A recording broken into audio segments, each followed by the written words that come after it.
Another bad year. It's just not working. I thought I'd enjoy my retirement and make a little extra by farming cherries and pears. It's a great life and I love the farm, but the losses are eating into my capital drastically. What do I do? The trees are just not yielding enough fruit to give me a return. Do I sell before I'm totally cleaned out, or try one more season?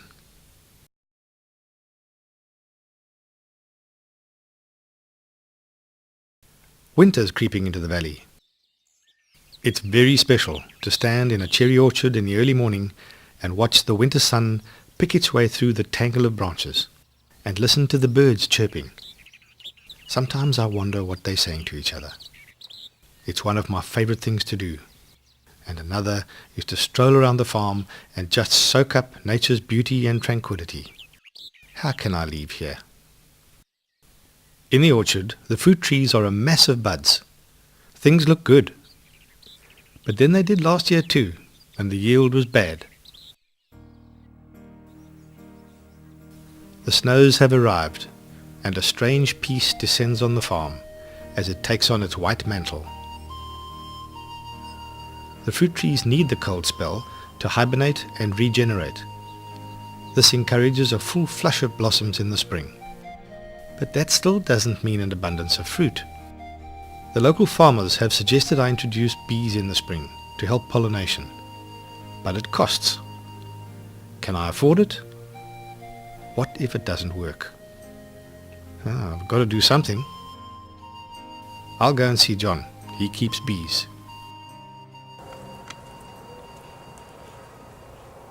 John showed me a hive and explained that the bees store their surplus nectar in the top part, called the super.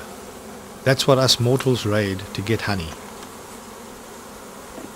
The lower half of the hive houses the queen, her eggs, and storage for the mixture of pollen and nectar, which the worker bees feed to the young. Here we have a newly worked out comb, and the bees are packing the pollen into these cells here.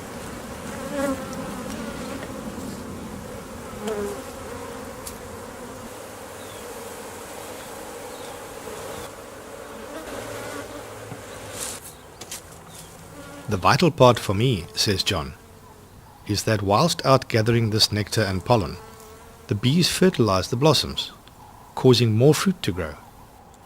See this blossom? The outer white stalks are the stamens, holding pollen on their tips. The inner yellow stalks are the styluses, a hollow tube leading down to the womb. So the bees inadvertently rub pollen onto the tip of the stylus. The pollen travels down to the womb and fertilizes the waiting female eggs. Now you know why they talk about the birds and the bees.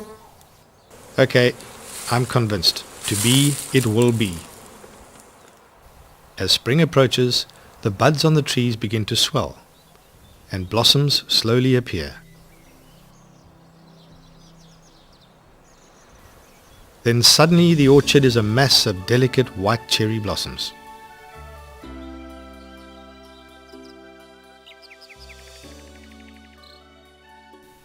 The stamens and styluses on each flower are just waiting for the bees to visit.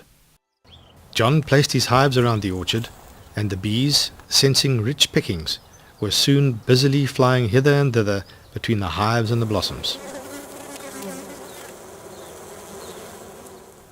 See the full yellow pollen sacs on their back legs.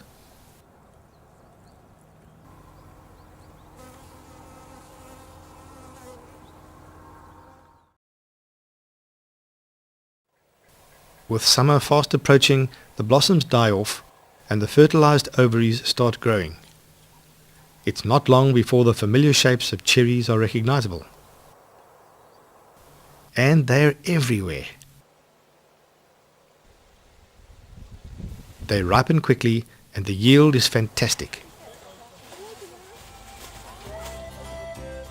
I've even advertised for the public to come and pick.